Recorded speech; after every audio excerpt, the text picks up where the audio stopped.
సృష్టికి మూలం అమ్మతనం, సృష్టించలేనిది అమ్మ గుణం. అమ్మ పాడే జోల పాట అమృతాని కన్న తీయనంట.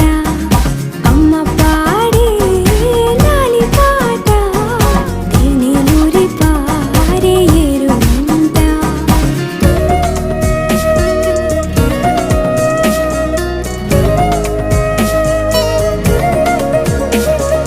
నింగిని తాకే మేడలకి పునాది రాయి అమ్మా, అందం పొందిన ప్రతిశిలకి యులిగాయం అమ్మా. నింగిని తాకే మేడలకి పునాది రాయి అమ్మా, అందం పొందిన ప్రతిశిలకి యులిగాయం అమ్మా. చీకటి చెరిపే వెన్నెలకి జాబిల్లి అమ్మా, లోకం చూపే కన్నులకి